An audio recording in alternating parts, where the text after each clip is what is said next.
Habari yako mtazamaji wangu wa kipindi chetu cha siasa ya ulimwengu. Karibu tena katika siku nyingine na wakati mwingine wa mwendelezo wa kipindi chetu. Kipindi ambacho kinakujia kwa udhamini wa Mnukwa Global Visa Consultant, ambao sio tu washauri wako lakini vile vile ni wasaidizi wako ikiwa katika siku za usoni unakusudia kuelekea katika nchi za ughaibuni, nchi kama za Canada, Uingereza, nchi za Umoja wa Ulaya pamoja na Australia. Unaweza kuwasiliana nao kupitia namba hizo chini ya tangazo kwa msaada, ushauri pamoja na mwongozo. Tukielekea katika uchambuzi wetu wa leo, bila shaka waziri wa mambo ya nje wa nchi ya Iran, Abbas Araghchi, amemaliza sehemu ya ziara yake katika nchi ya Pakistan. Katika safari ambayo alikutana na waziri mkuu wa nchi hiyo Shehbaz Sharif pamoja na mkuu wa majeshi Asim Munir pamoja na makamu waziri mkuu wa nchi hiyo Ishaq Dar. Watu watatu hawa manake ni watu muhimu katika sehemu ya mazungumzo ya usuluhishi baina ya nchi ya Iran na nchi ya Marekani. Lakini kwa move iliyofanywa na Abbas Araghchi ya kwenda katika nchi ya Pakistan kuzungumza na wahusika na kisha baada ya hapo kuondoka kuelekea katika mji wa Muscat katika nchi ya Oman, imeleta sintofahamu kwa kuwa imeashiria wazi ndiyo sehemu ya kichocheo cha Rais Donald Trump kucancel au stopisha ile safari ya wajumbe wawili kutoka katika nchi ya Marekani. Namzungumzia Stephen Witkoff ambaye ni mjumbe maalum wa rais wa nchi ya Marekani, Rais Donald Trump, katika maeneo mbalimbali, eneo la Mashariki ya Kati na maeneo mengine huwa anamtumia. Lakini vile vile na mkwe wake Jared Kushner, ambao actually ni sehemu ya watu muhimu katika sehemu mazungumzo haya, kwa kuzingatia kwamba walikuwa wao ndio wahusika wa mwanzo, na kutokana na move walioifanya kuanzia mwanzo, mwisho wa siku ilipelekea kutokea kwa mgogoro takriban siku 40, kwa kuwa walichokuwa wakiripoti vile vile kilikuwa hakiendani na kile ambacho kilikuja kuzungumzwa na msuluhishi wakati wa mazungumzo hayo, Said al-Busaidi, ambaye aliashiria wazi kwamba nchi ya Iran ilikuwa imekwisha kubali kuondoa sehemu ya nyuklia ambayo imekuwa, au sehemu ile ya urutubishaji ambao walikuwa wakiufanya. Maana yake wakisharutubisha walikubali kuwa wanaitoa ile nyuklia kwenda katika nchi nyingine. Lakini kilichokuja kufanywa na nchi ya Marekani pamoja na nchi ya Israel ilikuwa ikiashiria wazi kabisa kwamba madai ya kuhusiana na nyuklia na mfano wake hayakuwa madai ya msingi katika nchi ya Marekani na nchi ya Israel, bali madai yao ya msingi zaidi kiutendaji ilikuwa ni kuangusha utawala wa nchi ya Iran, jambo ambalo bila shaka halikuweza kufanikiwa. Sasa move hii ya Abbas Araghchi ya kuondoka na kisha ikapelekea Rais Donald Trump kucancel safari ya Jared Kushner pamoja na Stephen Witkoff, hili kwanza ni jambo ambalo Wairani wanajaribu kulifanya kuionyesha Marekani kwamba wao ndio wanahitaji mazungumzo. Kwa maana kwamba Marekani yenyewe ndio inahitaji mazungumzo, lakini Iran wenyewe hawahitaji au hawana umuhimu sana na hayo mazungumzo. Hilo ni jambo la kwanza. Lakini kwa kujaribu vile vile kuficha sura ya aibu kwa Rais Donald Trump, ndio sababu ya kuweza kucancel safari ya Jared Kushner pamoja na Stephen Witkoff. Na ukisoma au katika sehemu ya message yake au ujumbe wake, ameandika wazi kwamba kuliko kwa wajumbe kama Stephen Witkoff pamoja na Jared Kushner kutembea takriban masaa 18 kuelekea katika nchi ya Pakistan na hakuna kinachozungumzwa, ni bora wao wakabaki katika nchi ya Marekani. Kwa hiyo sura ya kwanza ambayo tunaipata kutokana na movement ya Abbas Araghchi, lakini vile vile ukihusisha na Rais Donald Trump kucancel safari ya Jared Kushner pamoja na Stephen Witkoff, ni wazi kabisa kwamba nchi ya Iran wanachojaribu kukionyesha ni kwamba hawajatikiswa na pressure ya nchi ya Marekani ya kutaka mazungumzo yaweze kufanyika, na ndio maana wamekuwa wakijaribu kufanya movement kulingana na protocol zao jinsi zilivyo. Lakini vile vile ukiangalia hata katika upande wa ripoti nyingi ambazo zinatoka katika nchi ya Marekani zikihusisha baadhi ya wasemaji muhimu ndani ya nchi ya Marekani, zimekuwa zikiashiria wazi kwamba Marekani na Iran wamekuwa wakiendelea na mazungumzo, jambo ambalo Iran wenyewe wamekuwa wakikanusha kwamba hakuna mazungumzo moja kwa moja baina ya nchi ya Iran na nchi ya Marekani. Hili pia linaashiria wazi kwamba Marekani huenda wakawa wanahitaji zaidi wao mazungumzo kuliko Iran inavyohitaji mazungumzo. Na kwa nini hali hii inajitokeza? Hali hii inajitokeza kwa sababu ile plan ya nchi ya Marekani ni kama yote imekwenda kubadilishwa na nchi ya Iran. Kwa sababu lengo la Marekani ilikuwa ni kufanya kitu tunakiita balkanization, yani kuivunja ile nchi ya Iran, kwa kuzingatia kwamba muundo wa nchi ya Iran kwa muda mrefu ulikuwa umetengenezwa kwa namna ya kupatikana vikundi katika mipaka yake ambavyo vinaweza vikapelekea kuanguka kwa nchi ya Iran. Katika upande wa mashariki ambapo inapakana na Afghanistan, kuna kundi linaloitwa Jeshi Khurasan, ambalo moja katika malengo yake, maana yake ni kuleta ushawishi katika upande wa mashariki mwa nchi ya Iran na hatimaye kuweza kuwa na sehemu ya ardhi na kujitenga na sehemu ya Iran.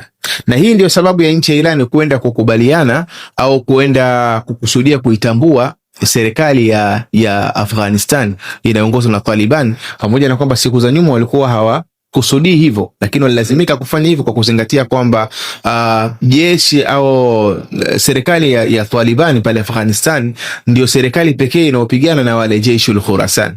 Kwa hivyo kuungana na Afghanistan inakuwa ni jambo muhimu kwa kuzingatia kwamba pressure kubwa katika nchi ya Iran ni ghali au ni kwa uchache inaweza ikatokea katika upande wa mashariki wa Jeshi la Khurasan, bali kwa kiwango kikubwa itatokea katika upande wa magharibi, katika upande wa ile Ghuba ya Uajemi, upande wa magharibi ambao inapakana na nchi kama za Kuwait, au inapakana kidogo na nchi kama za Iraq na mfano wake. Kule ndio upande ambapo Iran walikuwa wakifahamu wazi kwamba pressure kubwa itatokea katika upande wa huko. Kwa hivyo kuna kundi kama hilo la Jeshi la Khurasan, lakini vile vile ukienda katika upande wa kusini, katika miji kama ya Baluchistan, Sistan Baluchistan, ambapo ni miji actually inapakana na nchi ya Pakistan, kuna jeshi au kuna kikundi kinajiita Jeshi la Adli ambapo inapatikana katika upande ule, na wenyewe vile vile mmoja katika malengo yao kwa muda mrefu ilikuwa ni kujitenga na nchi ya Iran.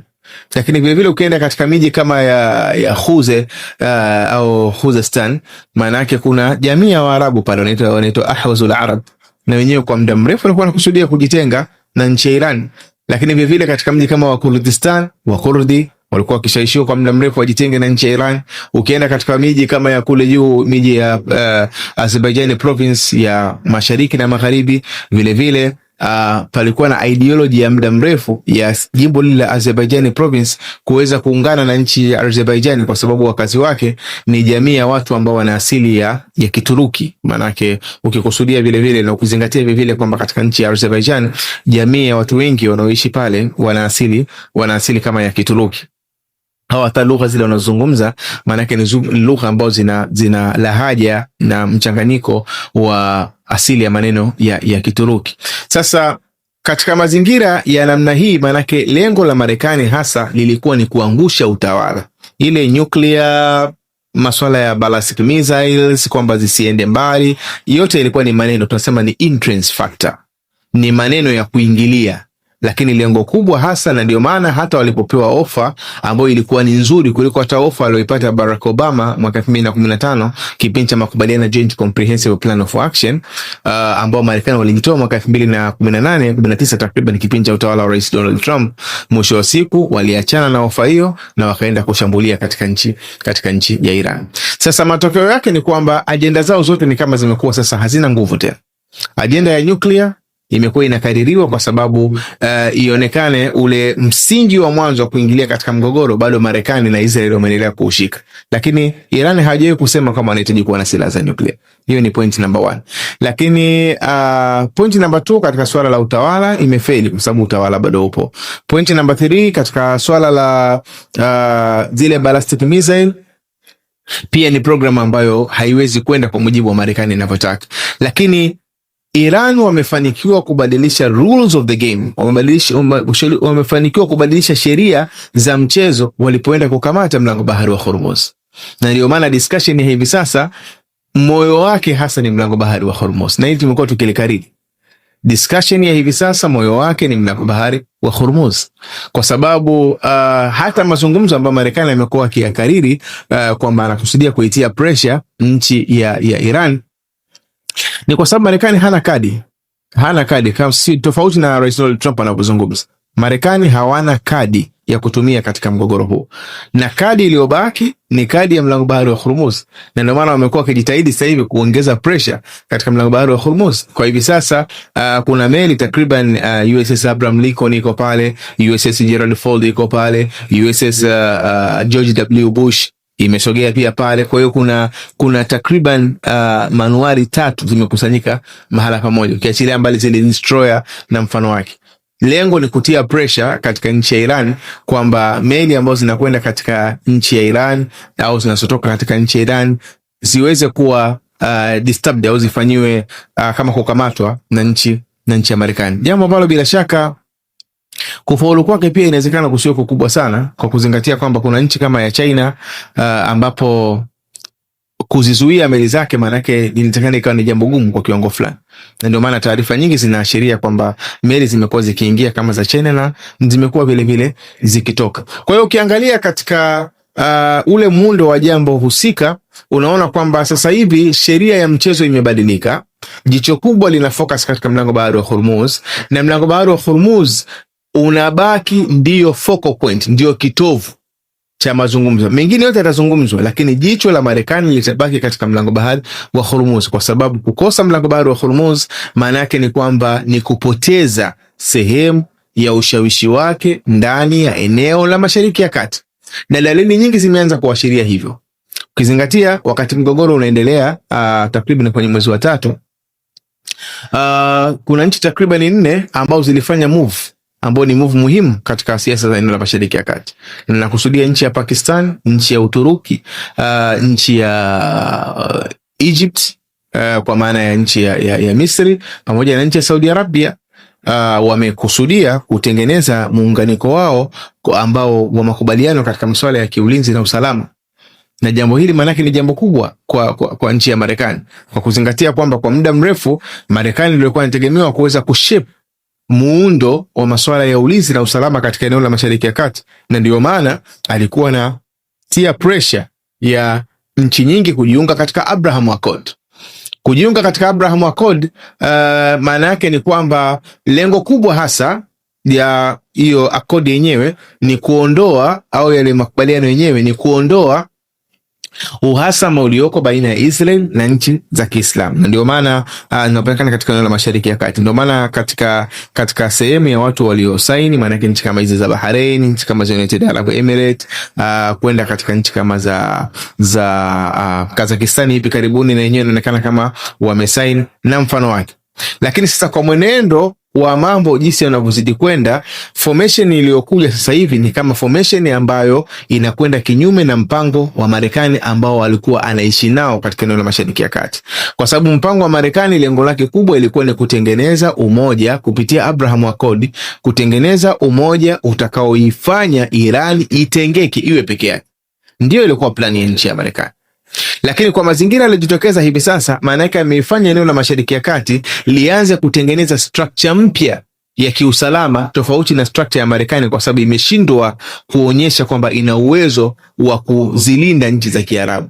Na ndio logic ya nchi ya Saudi Arabia, nchi ya Pakistan, nchi ya Uturuki pamoja na nchi ya Egypt kukusudia kutengeneza umoja kama wa kujihami, pamoja na kwamba nchi ya Saudi Arabia na nchi ya Pakistan zilikuwa zina mutual agreement au zina makubaliano ya pamoja ya muda mrefu, kwa kuzingatia kwamba nchi ya Saudi Arabia ni nchi ambayo ina uchumi mzuri, lakini nchi ya Pakistan ni nchi ambayo inazingatiwa kwamba ni nchi ambayo ina silaha za nyuklia.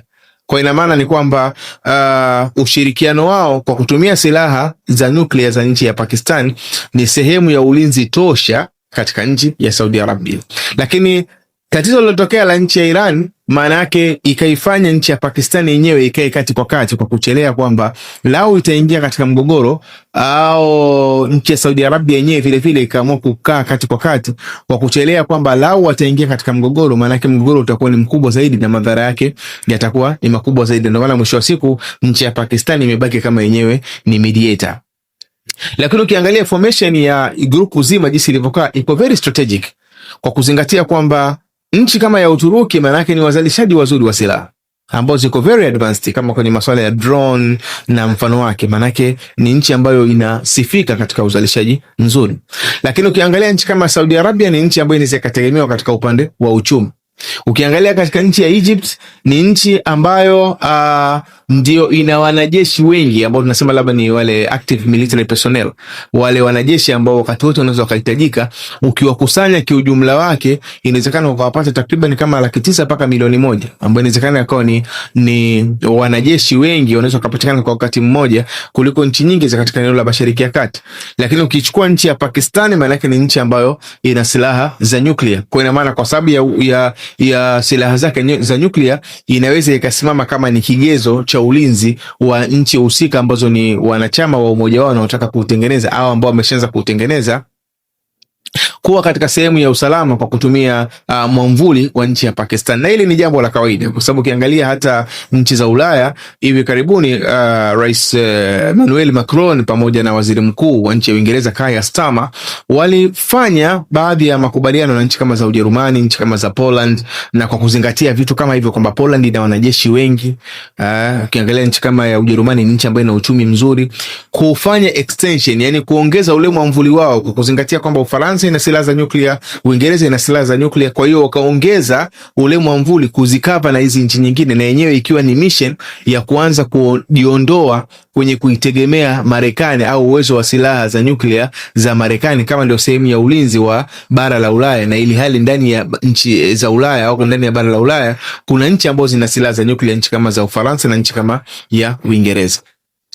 Kwa hiyo muundo tu huu ambao tumejaribu kuzungumza katika upande wa eneo la Middle East ambao umeanza kuratibiwa hivi sasa ni kuashiria wazi kwamba nchi ya Marekani kutokana na mgogoro huu maana yake imezidi kupoteza ile sehemu ya ushawishi wake, kiasi ambacho kuna nchi zinakuja na kuanza kutengeneza formation nyingine tofauti na formation ambao Marekani walikuwa wameidesign kwa muda mrefu kwa lengo la kutengeneza superpower mmoja, military superpower mmoja, ambaye actual makusudio hasa ilikuwa ni nchi ya Israel, kwa sababu lao nchi zote zingeingia katika Abraham Accord isipokuwa nchi ya Iran.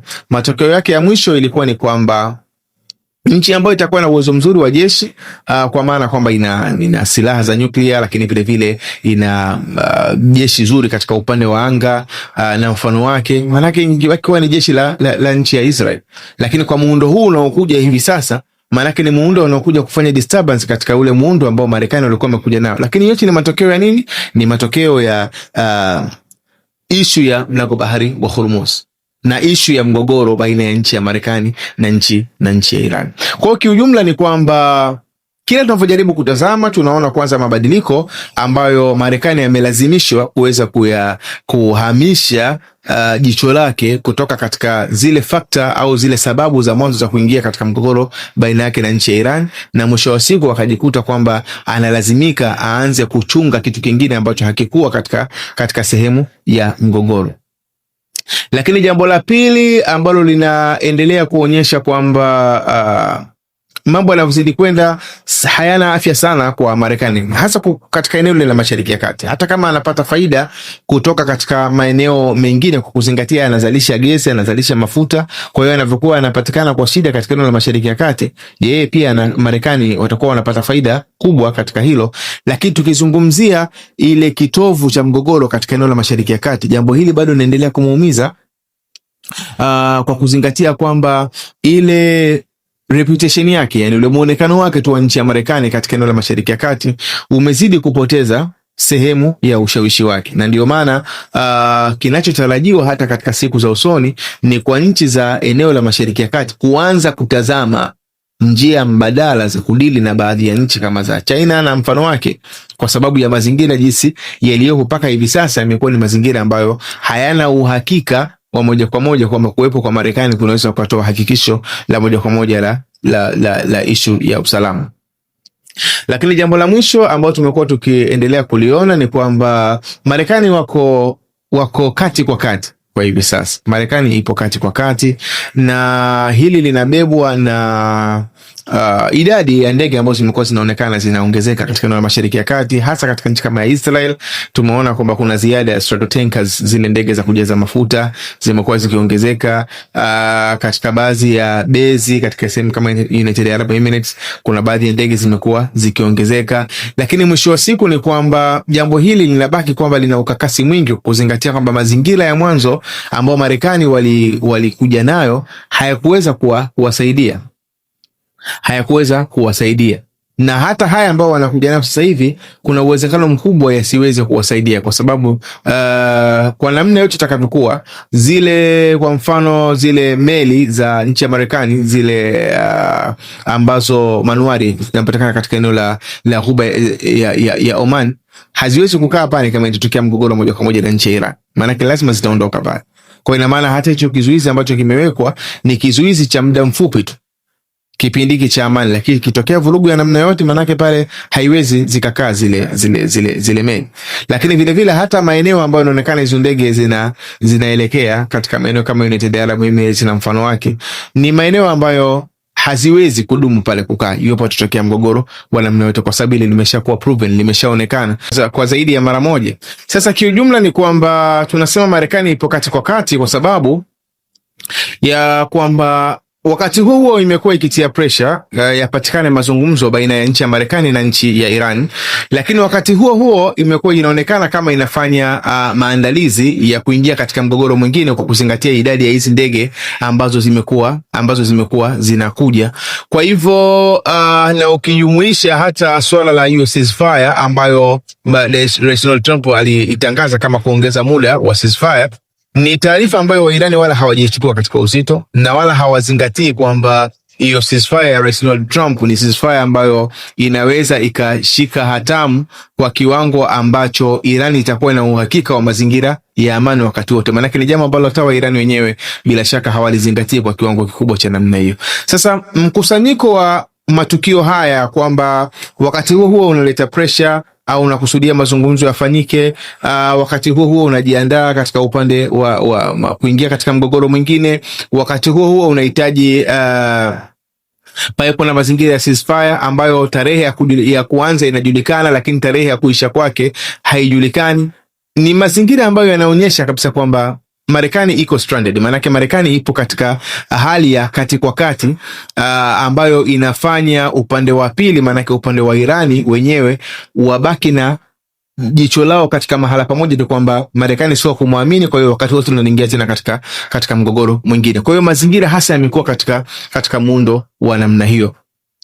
Kwa hiyo actually kiujumla, kulingana na hali zote, bado tuna muda wa kuendelea kulifuatilia jambo hili, tukitaraji kwamba huenda katika muda ujao tukapata taswira iliyokuwa bora zaidi ya hii ambayo tumekuletea. Jina langu ni Maulid Ali Mnukwa.